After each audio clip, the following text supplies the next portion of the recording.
સ્વામિનારાયણ હરે વચનામૃત ગરડા મધ્યનું 58મું સંપ્રદાયની પૃષ્ટિનું.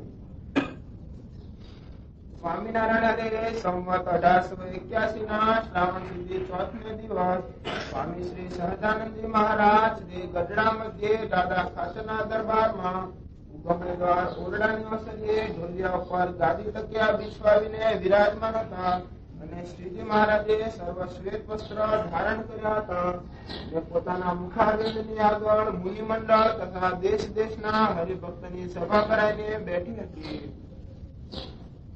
પછી શ્રીજી મહારાજે પ્રશ્ન પૂછ્યો છે, જે આચાર્ય થયા છે તેના સંપ્રદાયની પૃષ્ટિ ઘણા કાળ સુધી સેવ ઉપાય કરીને રહે છે. પછી મુક્તાનંદ સ્વામીએ કહ્યું છે, એક તો સંપ્રદાય સંબંધી ગ્રંથ હોય અને બીજો શાસ્ત્રી કયો એવો વર્ણાશ્રમનો ધર્મ હોય અને ત્રીજી પોતાના ઈષ્ટદેવને વિશે અતિશય દ્રઢતા હોય. આપણો વૈષ્ણવ સંપ્રદાય આખો પુષ્ટિ માર્ગ છે. વૈષ્ણવો જાણે બધું પુષ્ટિ માર્ગ શું કહેવાય. એ પુષ્ટિ માર્ગનું મહારાજે આ વચનાવતમાં આપણને સમજણ આપી. આપણો પણ પુષ્ટિ માર્ગ કહેવાય, આપણો વૈષ્ણવ સંપ્રદાય જ કહેવાય. કારણ કે રમાજનો આચાર્યનો સિદ્ધાંત દ્વૈત મતનો લીધો એટલે આપણો સંપ્રદાય પણ પુષ્ટિ માર્ગ કહેવાય.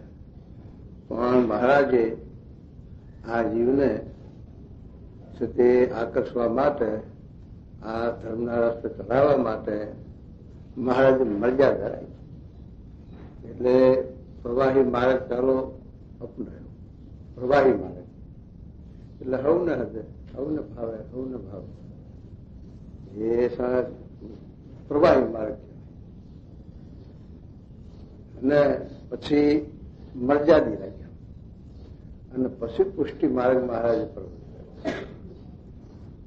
આપણે સુધી આ અત્યારે રામકૃષ્ણ પરમહંસ પેલા હરિકૃષ્ણ રામકૃષ્ણ બોલે છે ને તું ભક્તિ વેદાંત સ્વામીએ સાથે ચૈતન્ય મહાપ્રભુનો આ સાથે સંપ્રદાય ચલાવ્યો આગળ હતા. પણ જોગી મહારાજ બધા ત્યાં ગયા હતા એમના મંદિરે.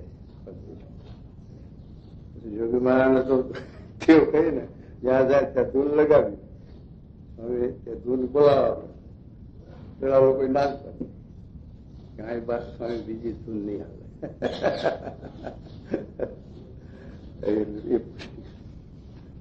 અત્યારે ગોકુળ મથુરા વંદરાવન 5000 વર્ષની કૃષ્ણ ભગવાન થઈ ગયા. 5000 વર્ષથી ગોકુળ મથુરા વંદરાવનની અંદર કૃષ્ણ ભગવાનની ભક્તિ પ્રવર્તાય. ત્યાં બધા લોકો કૃષ્ણ ભગવાનનો રાસ લીલા કથા વાર્તા બધું ચાલે. પણ 5000 વર્ષની અંદર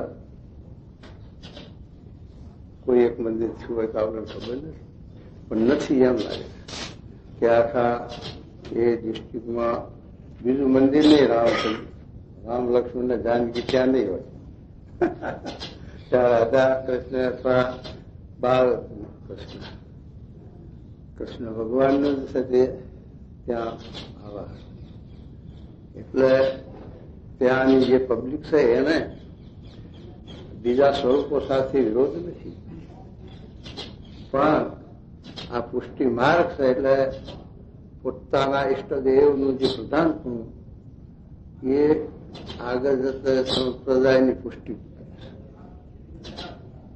અને ત્યાં તમે અયોધ્યા જાઓ, અયોધ્યા તો લાખો વર્ષની વાત છે. 21 લાખ કોઈ કહેવા રામચંદ્રજી ભગવાન થઈ ગયા 21 લાખ વર્ષ થયા. 11,000 વર્ષે એમને રાજ કર્યું. 40-42 વર્ષની ઉંમરે રાજગાદી બેઠા. જયારે સીતાજીને લંકામાંથી લાવ્યા ત્યારે એમની 40 વર્ષની ઉંમર. હવે એ સાથે ત્યાં અયોધ્યામાં જાઓ તો અત્યારે પબ્લિક ત્યાંની કે 7,500 મંદિર.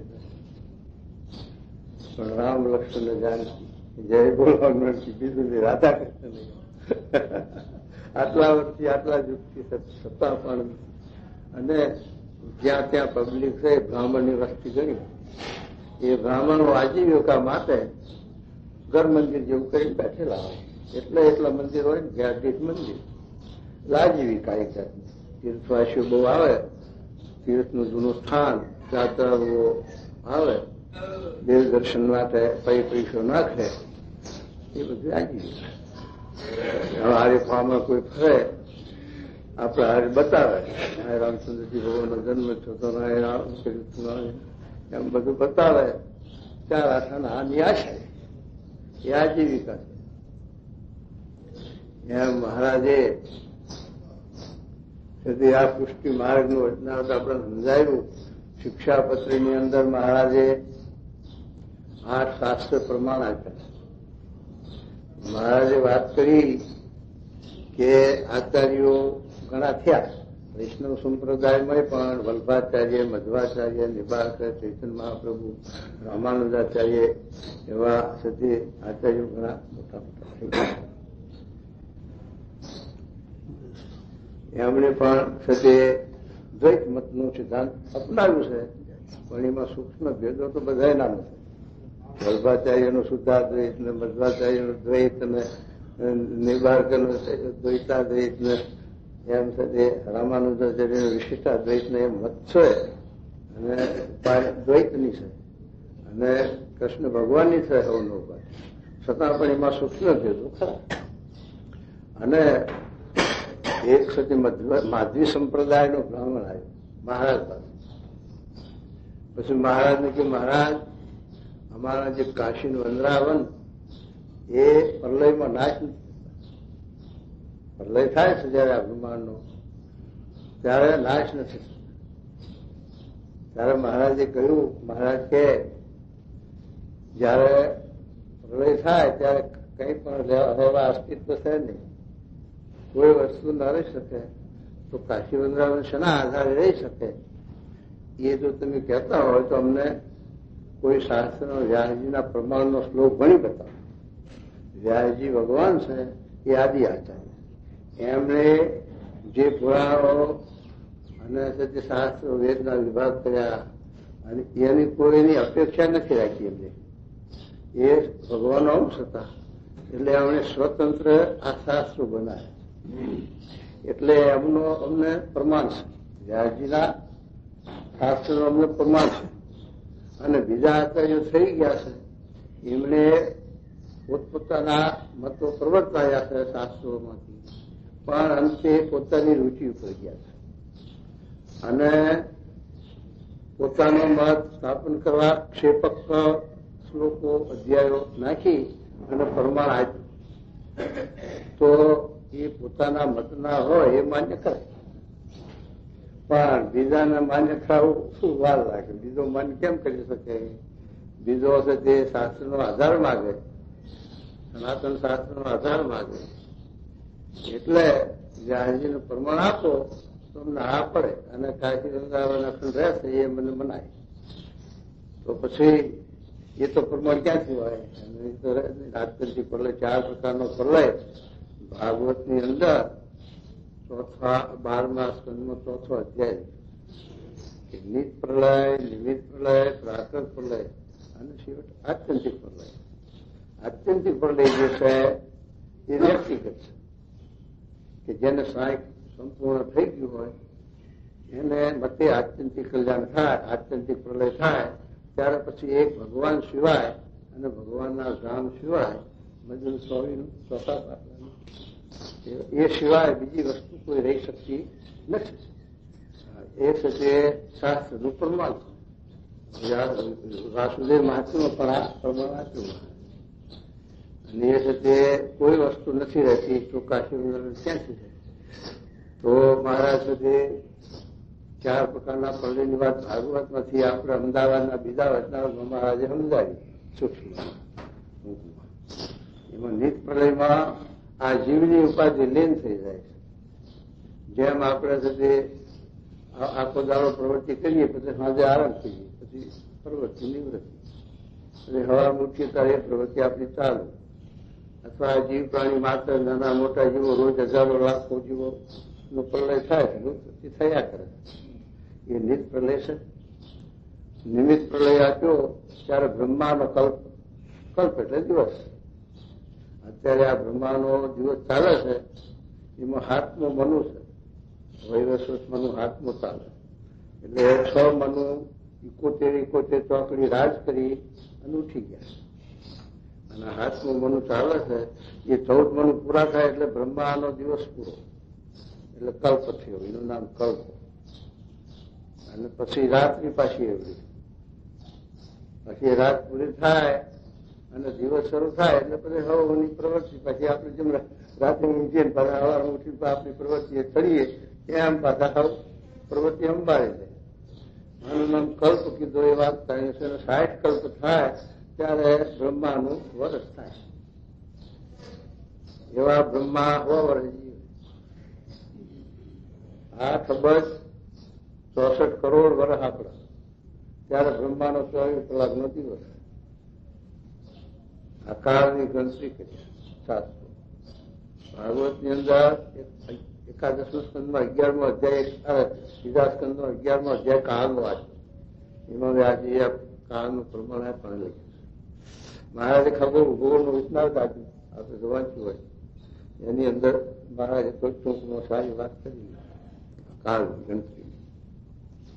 તો મહારાજ કે એવી રીતે મહારાજે આ પ્રગટ થયા મહારાજ, ત્યારે મહારાજ ઘેરથી નીકળ્યા ને 11 વર્ષની ઉંમર કેવી? 11 વર્ષની ઉંમર થઈ, ધર્મ ભક્તિ માતાને સ્વધામમાં મોકલી અને પછી પોતે વન વાત લીધી. અને જે હેતુ માટે ભગવાનનો અવતાર હતો એ હેતુ પરવર્તાવા માટે વિતરણ હાજરી. ત્યારે તો મારા 7 વર્ષ સુધી આ વનમાં વિતર્યા. 7 વર્ષ સુધી આ હિન્દુસ્તાનની યાત્રા કરી અને જેટલા તીર્થો હતા, મઠ હતા, આશ્રમો હતા, ત્યાં બધે ફર્યા. વન જંગલ પર્વતોમાં ફર્યા. જ્યાં જાય ત્યાં મહારાજ આપ જીવ ઈશ્વર માયા બ્રહ્મ પરબ્રહ્મ એ વિશિષ્ટાદ્વૈત એનું રૂપ અમને સમજાવો એવો પ્રશ્ન મહારાજ કરે. જીવનું શું રૂપ છે એ સમજાવો, ઈશ્વરનું શું રૂપ છે એ સમજાવો, માયાનું રૂપ શું છે એ સમજાવો, બ્રહ્મનું રૂપ સમજાવો, પરબ્રહ્મનું સમજાવો. આવી રીતે મહારાજ ત્યાં બધે પ્રશ્ન પૂછે. એવા કોઈ ઊંડા ઉતરેલા ના હોય તો ના સમજાય, ના પ્રશ્ન કરી શકે, ઉત્તર આપી શકે. પણ એક આશ્રમમાં તો મહારાજના દક્ષિણમાં મારવાય લીધા. હવે આ છોકરા તુકારનો આવ્યો, અમને કોણ પૂછવા લાવો એમ કરીને મહારાજને કહ્યું. ત્યારે મહારાજ હાથ જોડ્યા કે હવે નહીં પૂછવું. એમ કરતા કરતા મહારાજ ભુજમાં આવ્યા. ત્યારે રામાનંદ સ્વામી હતા. ઉદ્ધવનો અવતાર ને એમનું જન્મભૂમિ તો અયોધ્યા, અને એ પણ પોતે જ્ઞાનપણમાં નીકળી જઈ અને પોતે આ વખતે ભગવાનની ભક્તિ કરાવતા. રામકૃષ્ણ ગોવિંદ વૈષ્ણવ સંપ્રદાય ના જ સિદ્ધાંત કૃષ્ણ ભગવાનની ઉપાસના. અને ત્યાં 50 સંતો લોજમાં રહેતા હતા. એ મહારાજ 18 વર્ષની ઉંમરે પહોંચ્યા. 18 વર્ષની ઉંમરે પહોંચ્યા અને ત્યાં લોજની વાય છે ગામમાં પાદરમાં. એ વાયના ઉપર જઈને મહારાજ બેઠા. હવે 18 વર્ષની ઉંમર, તપની મૂર્તિ, અને પછી એ 50 સાધુ જે સુખાનંદ ત્યાં રહે છે, રામાનંદ સ્વામીના સંતો, એમાં સુખાનંદ કરીને એક સંત હતા. એ વાય ઉપર નાવા આવ્યા. ત્યારે મહારાજને જોઈને પ્રભાવિત થયા કે આ કોઈ બાળા યોગી, તપસ્વી યોગી, ચમત્કારી પુરુષ છે કોઈ. પછી અમને મહારાજને પૂછે છે કે મહારાજ તમારું દૂધ શું, એટલે તમારી નાચ કઈ રજા છે? તો મહારાજ એમને ઉત્તર આપે છે કે આત્મા કોઈ દૂધ નહીં, આત્માનું દૂધ ના હોય. દૂધ તો ભેંસનું, ગાયનું, બકરાનું, ઘેટાનું, ખરહારીનું, આકડાનું, સોરી. આત્માને દૂધ કહેતા.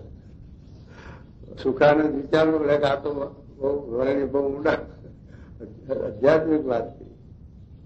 પછી મહારાજ પૂછે કે આપના ગુરુ કોણ છે? આપના ગુરુ? તો મહારાજ કહે છે કે આ ભવાબ્દીની અંદર, આ સંસારની અંદર આ જીવનો કોઈ સગો સંબંધી નથી થતો. આત્માને કોઈ બાપ નથી, મા નથી, કુટુંબ નથી, મિત્ર નથી, કોઈ ગુરુ નથી.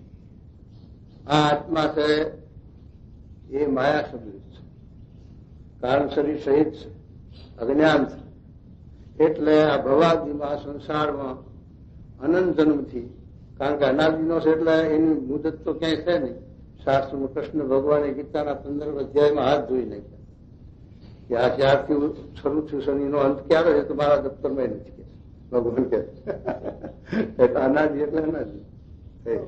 જેમ આકાશનો અંત છે કોઈ લેવા પામ્યો સાથ નથી. આકાશ એટલે પોલા, ક્યાં સુધી એની માપ નથી. એને વાય કે વંડો કે ગઢ નથી. એટલે આકાશનો માપ એમ આ પણ વસ્તુઓમાં એટલે એનું માપ નહીં. એમ આત્મા અનાદિનો મહારાજે લખ્યું કે જેટલું સમુદ્રનું પાણી છે એટલું આ જીવ માતાનું ધારણ ધાર્યો છે તોય પણ અંત નથી આવ્યો. કારણ કે 84 લાખ યોની લખી શાસ્ત્ર. ઉદ્ભિદ, સ્વેદ, અંડર ને જરાયું. જરાયું ઓમાંથી થાય. આ ઉદ્ભિદ વનસ્પતિ 18 21 લાખ ખાણીની છે.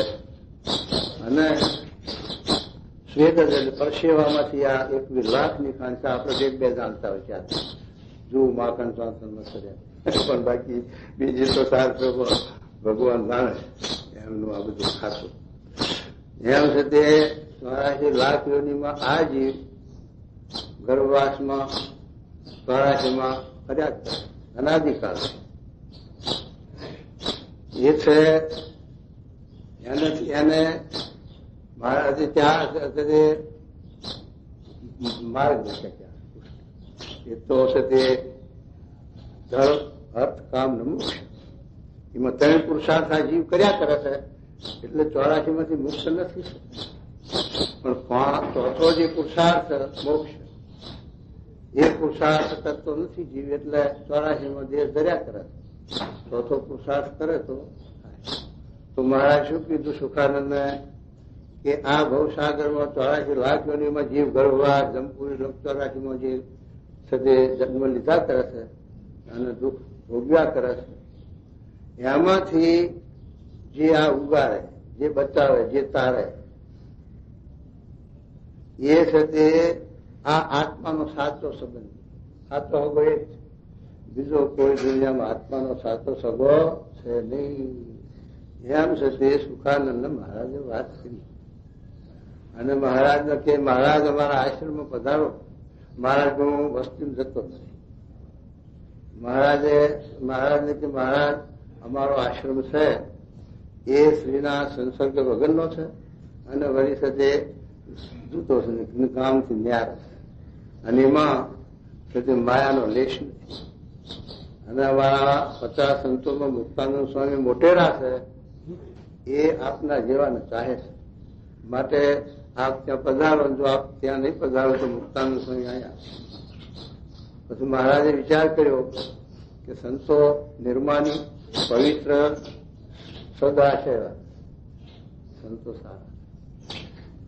એટલે મહારાજ પછી ત્યાં જાય આશ્રમમાં જાય. પછી આ મુક્તાનંદ સ્વામી પૂછે કે આ જીવ ઈશ્વર માયા બ્રહ્મ એનું રૂપ સમજાવો. ત્યારે મુક્તાનંદ સ્વામી કહે છે, મુક્તાનંદ સ્વામી પણ મોટેરા સંત પણ બહુ નિર્માણ. તો મહારાજ કે મહારાજ અમે અમારા ગુરુજી રામાનંદ સ્વામી એમના થકી જેટલી સમજણ કરી છે, જેટલું સમજ્યું છે એ પ્રમાણે આપને હું કહું છું. પણ બાકી અધૂરું રહેશે તો રામાનંદ સ્વામી કચ્છ ભૂત ગયા છે, આવીને આપને બધું પૂરું કરે. અને રામાનંદ સ્વામી તો જે ઈશ્વર માયા બ્રહ્મ પરબ્રહ્મના હસ્તામાં દેખાય એમ છે તે મુક્તાનંદ સ્વામી કહ્યું. મહારાજ રાજી થયા. મહારાજ કે આ ઉત્તર મેં આખા હિન્દુસ્તાનમાં પૂછ્યો છે પણ કોઈએ ઉત્તર આપ્યો, આ એક તમે ઉત્તર આપ્યો. પછી મારા મુક્તાનંદ સ્વામી પણ ક્યાં છે, વર્ણી પ્રશ્ન કરનારા ઘણા પણ પ્રશ્ન કરીને ઉત્તર સમજનારા થોડા પાછા તમારા જેવા મળે કે મુક્તાનંદ સ્વામી એવું કહીને મહારાજ વાત કરે. ત્યારે મહારાજે એ વખતે આ સંપ્રદાય ચલાવો રામાનંદ સ્વામી 14 સાથે ઉંમરમાં 14 વર્ષમાં મહારાજને ગાદી રૂપીને પછી રામાનંદ સ્વામી ધામમાં ગયા. એના 14મા દિવસથી મહારાજે પછી આ ભજન કરાયું. નારાયણનું ભજન કરાયું. નારાયણ આદિ છે અને નારાયણ વેદો. નારાયણ સ્વરૂપમાંથી ભાગવતની અંદર ત્રીજા સ્કંદ, પહેલા સ્કંદમાં ત્રીજો અધ્યાય છે, અવતાર કથા. બધા 24 અવતારોની કથા લખી. એની અંદર લખ્યું છે કે જે આદિ નારાયણ છે એ સર્વ અવતારને ઉપજવાનું સ્થાન અને એમાં લઈ જવાનું. અને તે પછી મહારાજે એ નારાયણનું ભજન કરાયું. ગુરુ સાથે ગુરુ અને ગોવિંદ બેનું ભજન થાય. સ્વામી અને નારાયણ. સ્વામી એટલે ગુણાતીત. પોતાના ગુરુ જે તમે માનતા હોય એ તમારા સ્વામી છે. તમે ગુણાતીત સ્વામીને માનતા હોય ગુણાતીત સ્વામી તમારા ગુરુ. ગોપાલ સ્વામી માનતા હોય તમારા ગોપાલ સ્વામી ગુરુ. પણ જે એક ગુરુનું ભજન ભેગું કરાય. ગુરુ અને ગોવિંદ બેનું ભજન મહારાજ ભેગું કરાય. એ 14મા દિવસથી આ ભજન કરાય. પછી મુક્તાનંદ સ્વામી ભુજ ગયા. ભુજમાં મોકલ્યા મહારાજ, કચ્છ ભુજ. મહારાજ કે મુક્તાનંદ સ્વામી કચ્છ ભુજમાં રામાનંદ સ્વામીના બધા શિષ્યો અને રામાનંદ સ્વામી ધામમાં ગયા એટલે એમને વિરહ થાય ને, તે દુઃખ થાય ને, ગુરુ ધામમાં જાય એનું. એટલે તમે જાઓ કચ્છ ભુજ. ત્યાં જઈને બધા એને સાથે વાતો ચીતો કરી અને શાંતિ ગુરુના મહિમા. તો મુક્તાનંદ સ્વામી કચ્છ ભુજ ગયા. અહીંયા મહારાજે 14મા દિવસથી, કારણ કે આ જીવને જ્ઞાન માર્ગમાં ઉતરવું બહુ અઘરું છે. પહેલા તો ભગવાન હોય, મોટા પુરુષો ગમે તે હોય, પણ ઈશ્વરીય વધારે માને. ઈશ્વરીયથી જીવ ખેંચાય અને પછી થોડો બુદ્ધિનો વિકાસ થાય, જ્ઞાન સમજાય. જ્ઞાન વસ્તુ અઘરી છે ને. જ્ઞાન બધું આધ્યાત્મિક બધું બહુ બેસ્ટ.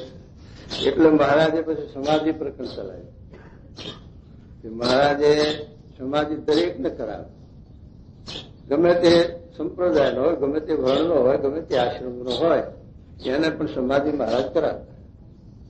પશુ પક્ષીને કરાવે, પછી માણસને કરાવે નથી. પછી જેને જેને જ્યાં આસ્થા હોય, કોઈને મહાદેવજીમાં, શંકરમાં, કોઈને માતામાં, કોઈને સાથે બીજા જે એવો હોય એમાં જેને આસ્થા હોય એના દર્શન કરાવે મહારાજ. અને પછી પોતાની મૂર્તિમાં લીન કરે. એટલે કેટલાકને દૈવી જીવ હોય, સંસ્કારી હોય. કારણ કે દુનિયામાં બે પ્રકારના મનુષ્ય ને, દૈવી ના છે. આખો ગીતાનો 16મો અધ્યાય દૈવી આસુરી સંપત્તિ યોગ. અને મહારાજે સારંગપુરનું 10મું ખાંભળામાં સમજાય ધર્મવાળાના જોડે. અને આખું મહાભારત 1,00,000 શ્લોકનું દૈવી આસુર. એ મહારાજ કે બે પ્રકારના મનુષ્યમાંથી દૈવી છે સંસ્કારના જીવો, એને ભગવાનનો માર્ગ ગમે, સત્સંગનો માર્ગ ગમે, સંત સમાગમ ગમે, સારું ગમે, દેવદર્શન ગમે. એટલે એવા મનુષ્યો હતા એ મહારાજ તરફ આકર્ષાયા. અને જેમાં દૈવી સંસ્કારો નતા એને શું લાવ્યો કે આ તો તે મંત્ર જંત્ર વાળા છે, નાસ્તિક ચિતક વાળા છે, આ તો એવો ચમત્કાર. એટલે એને ભગવાન પણ મહિમા સમજાવો અઘરો. એટલે એ રીતે મહારાજે આ સંપ્રદાયની પુષ્ટિ માટે આ વાત કરી. એટલે મુક્તાનંદ સ્વામીએ જાણ્યું. મુક્તાનંદ સ્વામી દેશમાં આવ્યા. પછી મહારાજને વઢવા માંડ્યા. મહારાજ વર્ણી આ રામાનંદ સ્વામીએ તમને સંપ્રદાય મૂક્યો અને આ નાના જાણી, પણ આ તમે સતી આ ઢૂંઢ શું ઉપાડ્યું અને આ સંપ્રદાય ભેળાવા માંડ્યો. સંપ્રદાય ઢૂંઢી નાખ્યો રામાનંદ સ્વામીનો બધો. અને આવી સમાજના ઢૂંઢ આ તો મોટા યોગેશ્વરોની દુર્લભ હતી. આ જેને તેને નાતું જોતું ના હોય, પશુના પાડમાં માણસ હોય, એને સમાધિ આ શું ઉપાડ્યું? મહારાજ ઠપકો દે. નુકસાન છે કે મહારાજ પાખંડ જો મેલી સત્સંગમાં ન થાવું ફેલી, સમાધિ નથી કાંઈ સોયલી, એ તો જતા મુનિવર ને દોયલી, એ તો જેને તેને કેમ થાય, બીજા માને અમે નહીં મનાય. મુક્તાનંદ સ્વામી અમે નહીં આ ઢોંગ માનીએ, બીજા ભલે અજ્ઞાની માણસો માને ના સમજતા હોય, પણ અમે નહીં માનવાના. આવું કે મહારાજ કેટલા નિર્માણતા પુરુષોત્તમ નારાયણ ભગવાન છે, છતાં હાલ મુક્તાનંદ સ્વામી હું તો આપણા ગુરુ એનું ભજન કરાવો અને એમાં આ કઈક થઈ જાય છે એમાં હું શું કરું એમ કરીને પછી સંતદાને સમાધિ કરાવી. સંતદાને સમાધિ કરાવી પછી મુક્તાનંદ સ્વામી કે આ સંતા છે આપણા મોટા સંત છે, બહુ સિદ્ધિવાળા, એમને તમે તપાસી જુઓ નાળી અને આ સમાધિ ખોટી છે સાચી છે અને શું છે એ મુક્તાનંદ સ્વામી જુઓ છે. પછી એમ કરતા કરતા મુક્તાનંદ સ્વામીના વચને સમાધિ થવા પછી ક્યાં જાય મુક્તાનંદ સ્વામી કહો. પછી કારવાણીમાં મુક્તાનંદ સ્વામી ગયા અને મહારાજ ભેગા અને ચૂંપડી લઈને જંગલ જવા જાય. ખાખરાનું વન છે જોડીમાં, ત્યાં જાય છે ચૂંપડી લઈને. ત્યારે રામાનંદ સ્વામી રૂપે દર્શન થયા અને રામાનંદ સ્વામી કીધું કે મુક્તાનંદ કેમ આ મૂંઝવણમાં પડ્યા, કેમ આ ઉદ્વેગ આવો આટલો બધો? મેં તમને વાત કરી હતી કે હું તો ડૂબડૂબીઓ વગાડનાર છું અને વેહના ભજવનાર તો આવા જ પાસે. એ આ વર્ણિત એ ભગવાન છે, હું તો એમનો સેવક છું, મારા જેવા ચિંતાભાઈ પાંચ એમ કરીને રામાનંદ વાત કરી. ત્યારે બ્રહ્મણા ભાગી, ત્યારે કીર્તન બનાવ્યું 4 ભજન. બ્રહ્મણા રે હો ભાગી હયાની, આ વાત નથી કોઈને. આ મુક્તાનંદ કીર્તન બોલ્યા અને કદે આનંદમાં આવી ગયા. પછી મહારાજને રામાનંદ સ્વામી ગાદી ઉપર નતા બેહવા દે. મહારાજ ઉચકીને ઉપર ગાદી ઉપર બેહાય અને મહારાજ કે હા ગુરુની ગાદી ન બેહાય, ગુરુની ગાદી પૂજવા આવી કે મહારાજ હવે તમે ગુરુના ગુરુ છો માટે હવે બેહવાનું. પછી આરતી ઉતારી જય સદગુરુ સ્વામી. આ આરતી ત્યારની છે અને આપણા સંપ્રદાય પ્રચલિત એ મુક્તાનંદ સ્વામીની ઉતારી બનાવી એ આરતી હજુ ચાલે છે. અને પછી હાર એવું કર્યું બધું. પછી મહિમા સમજાણો કે રામાનંદ સ્વામી કો, કૃષ્ણ ભગવાન કો, એ મહારાજ આટલો સર્વોપરી ભલાની વાત તો હજુ વાર એ તો મને પુરુષોત્તમ વર્ગ પાયો એ વાત આગળ છે. પણ આવી રીતે મુક્તાનંદ સ્વામી મહારાજ મહિમા સમજાય. પછી મહારાજ આ દેશમાં ફરીને દરેકને જ્ઞાન સત્સંગ ઉપાસના સમજાવવા મળી. ત્યારે એ વખતે મહારાજ સાથે બધા ગીતા શિક્ષાપત્રી એટલા હવે કે સર્વ દેવના આદર થકી દર્શન કરવા, નમસ્કાર કરવો, મંદિરમાં જાવું, દરેકનો કોઈનું ખંડન નથી કર્યું મહારાજ. માતાનું નથી કર્યું, મહાદેવનું નથી કર્યું. ભાગવતની અંદર 88મો અધ્યાય છે, વાંચ્યો 10મ સ્કંદનો. એની અંદર લખ્યું છે કે ભગવાનની ઉપાસનાથી, ભગવાનનું ભજન કરવાથી મોક્ષ થાય અને દેવોની ઉપાસનાથી, દેવોનું ભક્ત ભજન કરવાથી સંપત્તિ મળે. સંપત્તિ લાભ વિઘન હોય તો ભગવાનની કૃપાએ પણ તે જેવા ભગવાનના આધીન છે. એટલે મહારાજે અને દેવતાઓનું સ્થાન લખ્યું. મહાભારત મોક્ષ ધર્મના અધ્યાયો છે 150. શાંતિ પર્વની અંદર એની અંદર લખ્યું છે કે ભગવાનનું જે અક્ષરધામ તેની આગળ દેવલોકના જે સ્થાન છે એ તો નરક જેવા. કારણ કે વિષય ભોગવવાના એ ભૂમિકાઓ છે.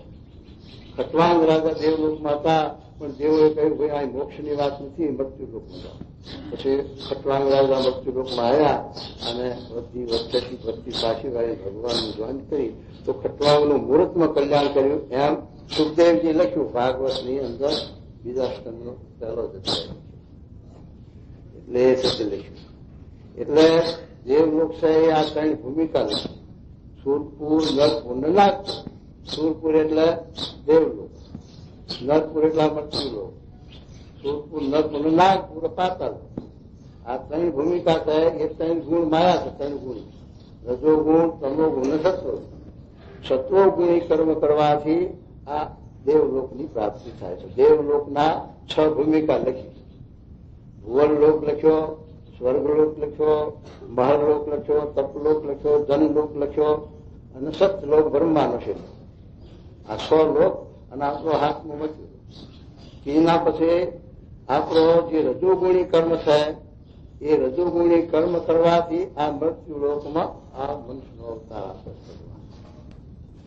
અને તમોગુણી કર્મ કરવાથી આ નિશાચર પાતાળ લોક હાથ વિત ધૂત તળાતર મહાતર આ હાથ પાતાળ એ ભૂમિકાઓ એ આ સામૂહિક કર્મ કરનાર માટે ભૂમિકાઓ મૂકી. અને એ 4 ગુણથી પર જો ગુણાતીત થાય તો અક્ષરધામ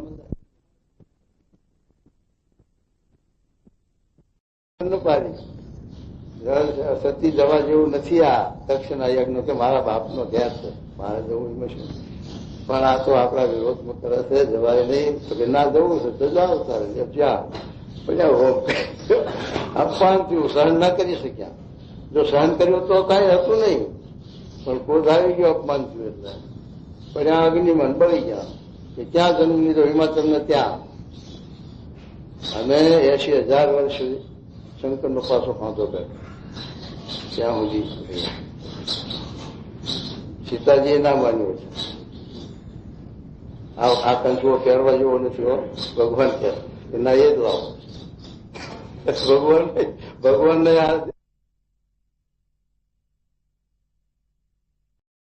રાજકાજીને સુદામાનંદને શ્રાપ થતા સુદામાને દૈત્ય થવું પડ્યું ને આને ગુજરાતના ભરવાના ઘેર અવતાર લેવું પડ્યું. રાજકાજી કહેવાય ગૌલોકમાં છે. સાચી ગુણના ભાવ છે. ગુણના ભાવ છે ત્યાં સુધી કોઈ જીવ શિક્ષો એ મહારાજે દીધું વચનાવર્તે કોઈ જીવ શિક્ષો થતો નથી. એટલે મહારાજે સાથે આ રીતે પ્રવાહી માર્ગ ચલાવ્યો. એટલે શું હવના ગજે ભરી દીધું. એટલે હવને ભાવ થાય મહારાજનો ક્યાં આવે. પછી મહારાજ કે થોડો જેમ કીડીના મોઢા ઉપર લાડવો મેલો તો દબાઈને મરી જાય, પણ ભૂકો કરી નાખો તો થઈ જાય. મહારાજ ત્યાં કૃષ્ણ ભગવાનના અવતાર થઈ ગયા, રામા અવતાર થઈ ગયા. તે કેટલાય વર્ષો વીતી ગયા. તે શેરડી સાથે આવા મોટા મોટા આચાર્યો ભક્તો થયા. એમને આ પ્રવૃત્તિ કરી. કે હયાતીમાં કઈ મૂર્તિ નહીં, મંદિર નહીં, કાંઈ એવું પ્રવૃત્તિ એવી કાંઈ નહીં ના મળે. અને મહારાજે આ હયાતીમાં છે તે મંદિરો કર્યા અને આ બધું કર્યું. આચાર્યો કર્યા, સાધુઓ કર્યા, શાસ્ત્રો કર્યા. અને પોતાની મૂર્તિએ વક્તાલમાં બેહાડી દીધી પોતાના હાથે. આ કર્યું સાથે કર્યું કે મહારાજે આવી રીતે પ્રવાહી માર્ગ મર્યાદિત માર્ગ રાખ્યો એટલે પુષ્ટિ. જો સીધો સાથે પુષ્ટિ માર્ગ સમજાયો તો ફરે હોત તો સમાજ ખાસ, પણ કાલે તરત ના સમજણ જેવું ન મને જાય સમજાઈ જાય. એટલે મહારાજે આવી રીતે પ્રવાહી માર્ગ ને પછી મહારાજ ધૂન કરાવે, ભજન કરાય. રામકૃષ્ણ ગોવિંદ જય જય ગોવિંદ, હરે રામ ગોવિંદ જય જય બધું કરતા કરતા મહારાજ એમ મહારાજે સાથે આવી રીતે આ જીવને જેમ ધીરે હદે અને પચે એ રીતે સમજાવી અને આ રીતે મહારાજે આ પુષ્ટિ માર્ગમાં લીધા છે. તો હજુ પણ આપણા સંપ્રદાયની અંદર લાખો હરિભક્તો છે, આ સંતો હશે 1000-2000, પણ હજુ પુષ્ટિ માર્ગ સ્પષ્ટ રીતે સમજવો, સ્પષ્ટ રીતે જીવમાં ઉતરવો એ હજુ કઠિન. હજુ 5-25% ઉતર્યો હોય તો ભેગું તે મહારાજ આ પુષ્ટિ માર્ગ નું વચનાર્થ આપણે સમજાવે છે. શિક્ષાપતિ લખ્યું, આ શાસ્ત્ર અમને પ્રમાણસર વ્યાજીને કરેલા. વસતે વેદ લખ્યો, પછી ભાગવત લખ્યું, ગીતા લખી, પછી વિષ્ણુ સહસ્ર નામ લખ્યા, વિદુર લખી, અને વાસુદેવ મહાત્મ લખ્યું. સ્કંદ પુરાણનું વાસુદેવ મહાત્મ છે. સ્કંદ પુરાણ તો 81,000 શ્લોકનો મોટો. 18 પુરાણમાં મોટામાં મોટું જો હોય તો સ્કંદ પુરાણ. સ્કંદ એટલે કાર્તિક સ્વામીનું પુરાણ. એ છે તે એની અંદર બીજા ખંડમાં આ વાસુદેવ મહાત્મના 32 અધ્યાય આવે. એના માટે મહારાજે શું વચનાર્થમાં લખ્યું પ્રથમના 23માં કે વાસુદેવ મહાત્મ અમને બહુ પ્રિય છે. બીજું ભજનાચાર્ય શબ્દ શું લખ્યો કે શ્રીમદ ભાગવત તો સારું જ છે, પણ વાસુદેવ મહાત્મ જેવો કોઈ નથી. કારણ કે એની અંદર છે તે એકાંતિક ધર્મનું નિરૂપણ બહુ સચોટ કર્યું છે. અને ઉપરીચર વસુનું દ્રષ્ટાંત આપીને અહિંસા પરમો ધર્મ એનો બહુ સાથે ભાગ છે. અને એના ઉપર મહારાજે એ સાથે વાસુદેવમાં તેનું બહુ નિરૂપણ કર્યું. અને ત્રીજું, વિષ્ણુ ભગવાનની ભક્તિનો ઉપચાર અને એની વિધિ કેવી છે એ સ્પષ્ટ સમજાય છે, સંપૂર્ણ રીતે, સૂક્ષ્મ રીતે. એટલે મહારાજે વાસુદેવ માત્ર વખાણ. એટલે પણ વાસુદેવ વાંચ્ય કોણ વચનાવત વાંચવા નવરો, વાસુદેવ વાંચવું ક્યાંથી વાંચે? કોકની વાંચવી, બધાના વાંચવામાં આવ્યું નહીં. એટલે મહારાજે આ શાસ્ત્ર પ્રમાણ આપ્યા છે અને પછી આ વાત કરી છે. પણ હવે આ વચનાવત મહારાજ શું સમજાવે છે એ આપણે સાંભળવાનું. પછી સ્વામીએ કહ્યું છે, સ્વામી શું કીધું? એક તો સંપ્રદાય સંબંધી ગ્રંથ હોય, સંપ્રદાયના ગ્રંથ એ તો બરોબર થાય. સંપ્રદાયના જેના જે સંપ્રદાય, વૈષ્ણવ સંપ્રદાય હોય તો એની પુષ્ટિ ભાગવતથી થાય. રામાયણ વાંચવા જાવ તો એની પુષ્ટિ નહીં થાય. અને રામચંદ્રજી ભગવાનનો જે બધી ઉપાસકો છે એને પુષ્ટિ કરવી હોય તો રામાયણથી થશે. એ સાથે ભાગવતથી કે વેદથી નહીં થાય. અને એમ સાથે મારે કે જેને અભિપ્રાય સિદ્ધાંત પ્રવર્તાયો એની પુષ્ટિ કરવી હોય તો એના સાથે જે ગ્રંથ એના આધારે એની પુષ્ટિ થાય. તો શું કહેજો? અને બીજો શાસ્ત્રે કયો હોય એવો વર્ણાશ્રમનો ધર્મ હોય. એક તો ધર્મ આશ્રમના ત્યાગીના આશ્રમ પ્રમાણે, ગ્રસ્તના આશ્રમ પ્રમાણે 4 વર્ણ 4 આશ્રમના ધર્મો પછી મહાન પુરુષોએ લખી ગયા છે, ઋષિ મુનિઓ લખી ગયા છે. ઋષિઓએ ધર્મશાસ્ત્ર લખ્યા. યાજ્ઞવલ્ક્ય સમૃદ્ધિ, મનુ સમૃદ્ધિ, સંસ્કૃતિક સમૃદ્ધિ, પરાશર સમૃદ્ધિ, આ ઋષિઓ હતા. એ ઋષિઓએ આવી રીતે આ ધર્મશાસ્ત્રો બનાવ્યા છે. અને મહારાજે યાજ્ઞવલ્ક્યની સમૃદ્ધિ એ પ્રમાણ વધારે આપી અને એનું નામ લખ્યું મહારાજે શિક્ષાપત્રીમાં. એની અંદર આ બધા ધર્મોનું નિરૂપણ સચોટ કર્યું, બધા શાસ્ત્રોનું કર્યું છે. પણ આની અંદર વિસ્તારથી અને સ્પષ્ટ, એટલે મહારાજેનું પ્રમાણ લીધું છે. અને ત્રીજી, પોતાના ઈષ્ટદેવને વિશે અતિશય દ્રઢતા હોય. અને ઈષ્ટદેવની નિષ્ઠા મોટામાં મોટું કામ કરે. બીજું બધું એના વાહ છે. નિષ્ઠા વગર કોઈ કામ નહીં થાય. તમે અહીંથી આપણા નદી જાય છે, નદી તરી જવું છે તો તમે તરી શકશો. બાહુ પર હશે તો બાહુ પરથી તરતા હશે. અથવા તો કઈ તમે તુંગડા બાંધી જઈ શકશો. ખાટલો ગોળીઓ મૂકે છે ને એવું કરીને જઈ શકશો. અથવા તલાવડામાં જવું છે જઈ શકશો. અહીંથી મોમ્બાસા જવું છે તો પછી તુંગડા ચાલશે ને? કશું નહીં ચાલે. કશું ના ભાવો હોય તો એને બાવાનું શું વાંધો? બાવાનું ભાઈ કઈ થાય નહીં. નથી છોકરા ભૈયા કઈ નથી, ઢોર નાખે કે નથી સામગ્રી કે વસ્તી કશું નહીં. હાથે પગે છે તો પછી એને શું આશ્રમ છે? હાલ્યો બોમ્બાતા પહોંચી જાય ના કહો. માત્ર ત્યાં શેની જરૂર પડે? આશ્રમ. એ તપ કામ ના આવે, અહીંયા યોગ ના કામ આવે. કિરત વ્રત દાન યજ્ઞ એ સાધનો છે, એ સાધનો ત્યાં નથી થતા. ગીતામાં લખ્યું છે કૃષ્ણ ભગવાને અર્જુન કે એક તું મારું શરણ ગ્રહણ કર, હું તને મોટા ભયથી પિતાની રક્ષા કરીશ અને હું મારા બળે મારા ધામને પમાડીશ. ત્યાં તારી ગતિ નથી. અને મહારાજે વેદરસમાં લખ્યું કે હું મારા બળે મારા ધામને પમાડીશ, પણ એ જણાશે નહીં. અને મહારાજે જેતલપુરનું વચનાવત લખ્યું છે. જેતલપુરના વચનાવતમાં મહારાજે પ્રશ્ન કર્યા સંતો કે આ દુનિયામાં કલ્યાણના માટે, મોક્ષના માટે, જીવના ઉદ્ધારના માટે 2 મત છે, દ્વૈત અને અદ્વૈત. શંકરાચાર્ય ભગવાનનો મત છે એ અદ્વૈત કે એક ભગવાન છે, એક બ્રહ્મ છે. એમની વાત સાચી છે, ખોટી તો આપણે નથી. અને આ વૈષ્ણવ સંપ્રદાયના આચાર્યો છે, વૈષ્ણવ સંપ્રદાયનો દ્વૈત મત છે. એટલે 2 માયા છે, અનાદિ માયા છે ભગવાન. તો એ મતમાં પછી સંતોએ ઉત્તર આપ્યો મહારાજ દ્વૈત મતનું ગ્રહણ કરે, અદ્વૈતનું નહીં. કારણ કે અદ્વૈતની અંદર એક જ બ્રહ્મ છે એમ સમજી અને પોતાના આત્માને પણ બ્રહ્મ માની અને ઉપાસનામાંથી પડી જાય. અથવા તો વેદની મર્યાદા લોકો, એટલા માટે અદ્વૈતનો સ્વીકાર મહારાજે નથી કર્યો, દ્વૈત મતનો સ્વીકાર કર્યો છે.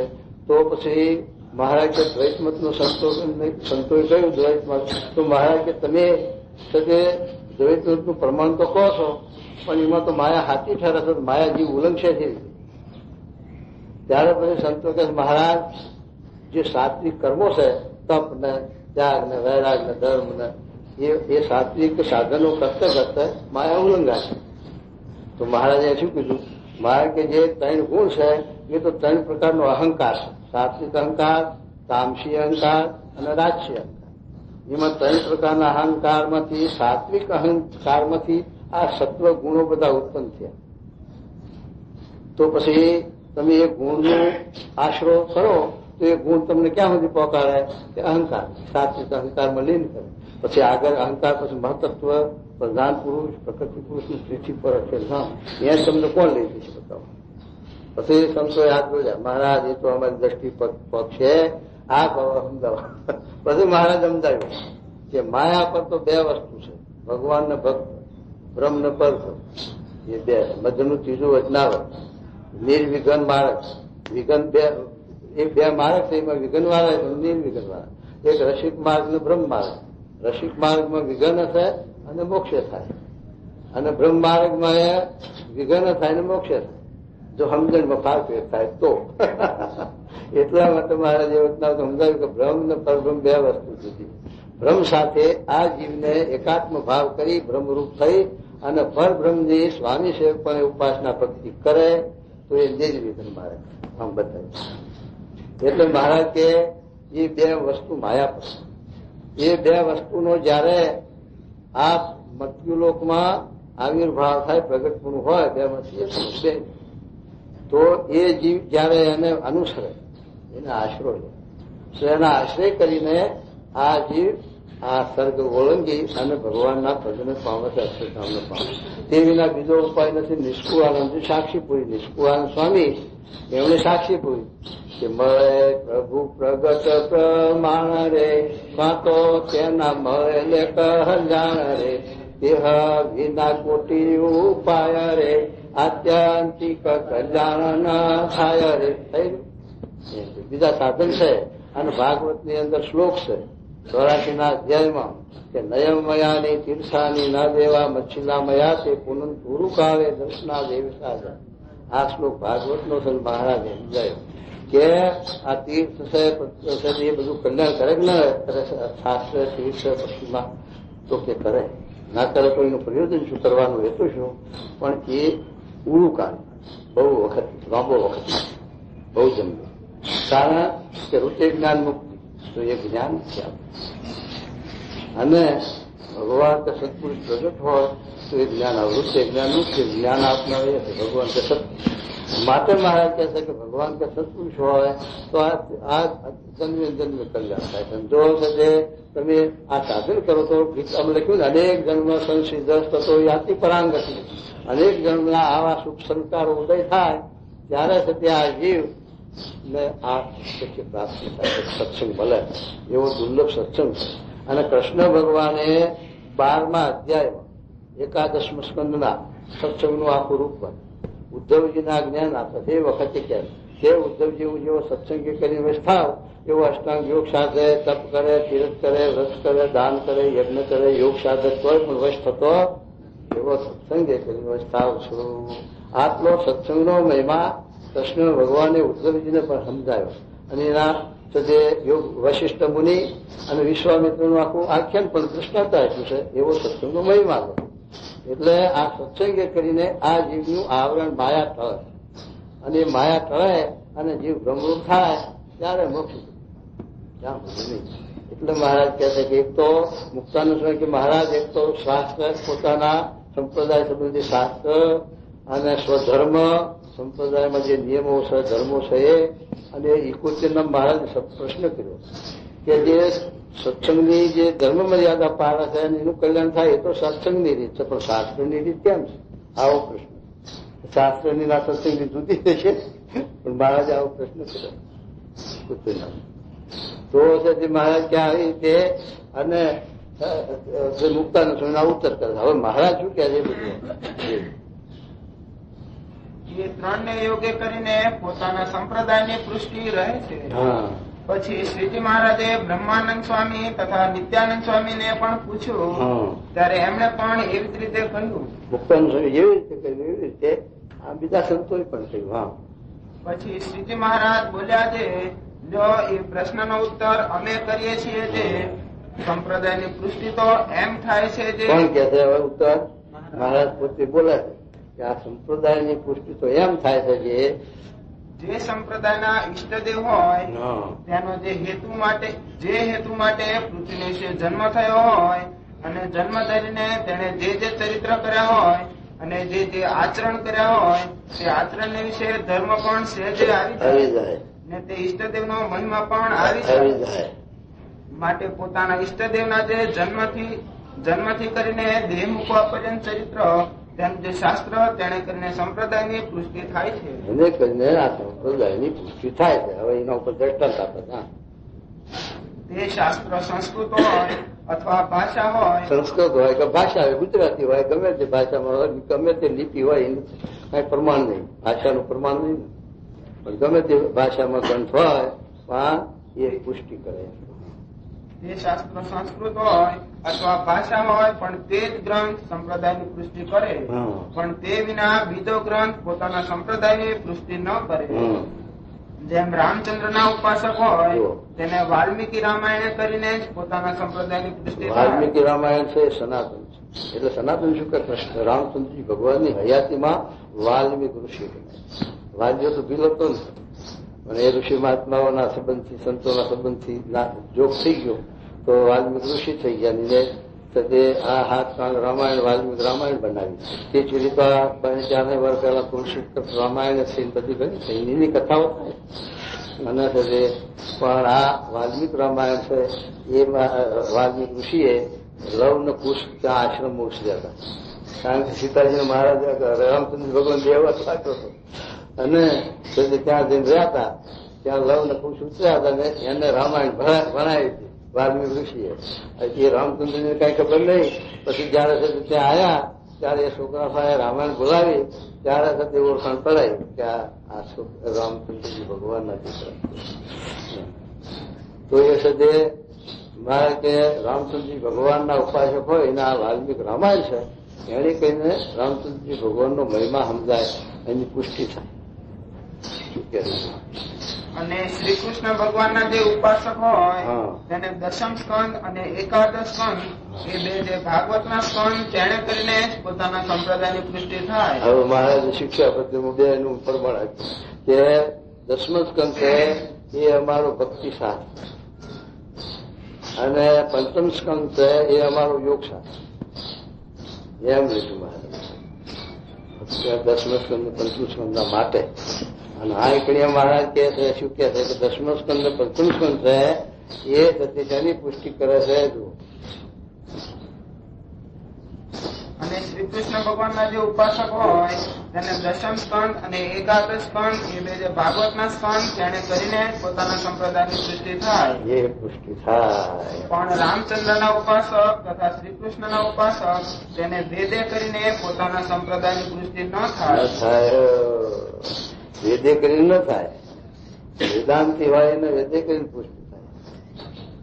વેદ છે મહિમાનો ગ્રંથ છે. મહારાજે વેદાંત, પંચરાત્ર, સાંખ્ય, યોગ અને એ પ્રમાણ ધર્મશાસ્ત્ર 5 શાસ્ત્રોનો પ્રમાણ લીધું. એના ઉપર દ્રષ્ટાંત મહારાજે આવ્યું કે ગાય હોય, હવે 2, 4, 5 માણસ અપંગ હોય, એ ગાયનું નિરીક્ષણ કરવા સારું 5 ઉભા રાખે. પછી હાથ ફેરવાનો આંખે તો છે ને હાથ ફેરવે તો કોઈના હાથમાં પૂછતું આવે પછી એટલે ગાય કેવી છે કે દોરડા છે. બીજા હાથમાં પગ આવ્યો કે ગાય કેવી છે કે ફાંભલાઈ પેટવાળા હાથ આવ્યો તો કે કેવી ગાય છે કે ભીત છે દિવાલ છે. એમ છે તે 5 જણે પ્રમાણ કર્યું. પછી 5નો વાદ આવ્યો. એટલે ગાય કેવી છે પેલો કે દોરડા જઈને પેલો કે ઉપડા જઈને પછી 5નો ઝઘડો આવ્યો. પછી દેખતો માણસ તમારે જેવો આવ્યો કે ભાઈ તમને સંપૂર્ણ ગાયનું જ્ઞાન નથી. સંપૂર્ણ ગાયનું જ્ઞાન નથી એટલે તમે આ વાદ વિવાદમાં ઉતર્યા છો. જો તમને સંપૂર્ણ ગાયનું જ્ઞાન થાય તો વાદ વિવાદ બચી જશે. એમ મહારાજે 5 શાસ્ત્રો લીધા છે, વેદ, સાંખ્ય, યોગ, પંચરાત્ર અને આ ધર્મશાસ્ત્ર. એમાંથી વેદ છે એ મહિમાનો ગ્રંથ. વેદની સાથે જો તમે યોગશાસ્ત્ર, સાંખ્યશાસ્ત્રનું કે પંચરાત્રનું પ્રમાણ ન લો તો ભગવાન સર્વવ્યાપક નિરાકાર સમજાશે. કારણ કે વેદ છે એ માધ્યમનું ગ્રંથ છે, એટલે ભગવાનનો મહિમા જ કહે છે કે ભગવાન તો સર્વજ્ઞ છે, સર્વાંતર્યામી છે, સર્વના નિયંતા છે, સર્વવ્યાપક છે. પણ ક્યાં જોવા એમને, ક્યાં ભાવ? એટલે એના માટે પછી યોગની જરૂર પડશે. સાંખ્ય તમે લેવો કપિલદેવ ભગવાનનું, તો સાંખ્ય કઈ આકાર માત્ર ખોટા. તો પછી ભગવાનના આકારના સત્પુરુષના આ મૂર્તિઓ છે બધી ખોટી પડી ગઈ. અને ખોટી પડે તો ભવસાગરનો નાવ છે, એના આધારે તો લાખો માણસ બધા તરસ, એના આધારે એના આળપને કરીને તો શાંતિ પામે છે, એને કરીને મોક્ષની પ્રતિતિ આવે છે. નવો એ કરીને કેટલા માણસોનો પેલો થાય, સંતોષ થાય, શાંતિ થાય. તો એ શાંખ એટલું તમે લો તો આકાર માત્ર નિરાકાર વાત સાચી છે. માયામાંથી ઉત્પન્ન થયા આકાર માત્ર ના થાય એ આપણે જોઈએ છીએ. ભગવાનનો આકાર જો છે, કૃષ્ણ ભગવાન હવા યુગના પ્રમાણમાં, રામચંદ્રજી ભગવાન 12,000 વર્ષ યુગના પ્રમાણમાં, એના બાપ તો 60,000 વર્ષ હતા દશરથ, પણ 60,000 વર્ષ એ વાંચ્યા. એ તો જયારે પુત્રષ્ટિ યજ્ઞ કરાયો ત્યારે આ રામચંદ્ર ભગવાન એમનો 4 પુત્રનો જન્મ થયો. હવે રામાયણ બોલે પ્રતિત કહેવા છું તે તો એ, અને મહારાજના વખતમાં આયુષ કળયુગ જે હતી તે હો તો કોઈ જતું જ નથી, તો મહારાજે 50 વર્ષમાં હમેટી લીધું. અને શંકરાચાર્ય 32 વર્ષમાં 32 વર્ષમાં હમેટી લીધી માયા. પણ આ બુદ્ધમતનો જરા ખંડન અને જૈનનું જરા ખંડન કરી અને આ મત સાચો શંકરાચાર્ય ભગવાને. પણ કહેવાનું શું કે આ મહાન પુરુષો છે એ આવી રીતે આ કાર્ય કરવા માટે પ્રગટ થાય છે અને આવી રીતે છે તે આ સ્થાપન કરે છે ભગવાન.